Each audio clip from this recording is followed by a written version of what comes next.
উপস্থিতি। আসলে আমি বক্তব্য দেওয়ার মতো উপযুক্ত লোক, বক্তব্য দেওয়াটা আসলে আমার সিস্টেম নেই। আমি যা দেখি তাই লিখি, এটা আমার সিস্টেম। আমি একটু সংবাদ কর্মী, আমি বক্তা না, আমি আলোচক। তারপর সমাজে চলি, সকলের সাথে দুই একটা কথা বলতে হয়। আচ্ছা বল, প্রেস ক্লাবটা শুধু সাংবাদিকদের, প্রেস ক্লাবটা অন্য কারোর জন্য, যারা সংবাদকর্মী, যারা সাংবাদিকতা করে, যারা বর্তমানে চালু অবস্থায় আছে বা যারা এখন মানে সক্রিয়ভাবে কাজ করতেছে, তাদের জন্য হইল প্রেস ক্লাব।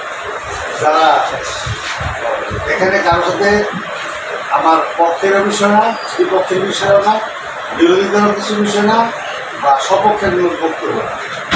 কথা আমরা আস্তে আস্তে সবাই বলবো, এক এক সময় এক একটা বিষয় নিয়ে কথা বলবো।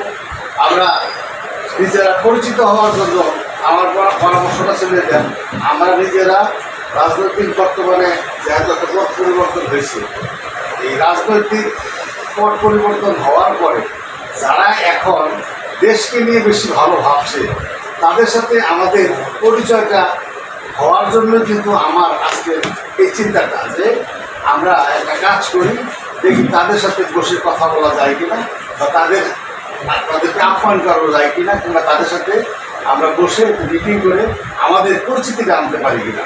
আমরা কে কোন পত্রিকায় কে সংবাদ করবি, এটা কিন্তু ওনারা জানে না। এটা জানতে হলে একটা সিটিংয়ের দরকার। এই জন্যই কিন্তু আমার আজকে বলা যে সেক্রেটারি সাহেব বলছি যে একটা মিটিং ডাকা দরকার।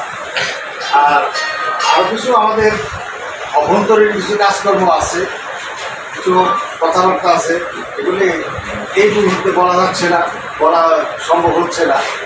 এই আলোচনাগুলো আমরা পরবর্তী মিটিংয়ে বলবো। এর আগে আমি আমার ছোট্ট পরিসরে আমাদের কার্যকরী কমিটিতে যারা আছে তাদেরকে নিয়ে একটু কথা বলতে হবে।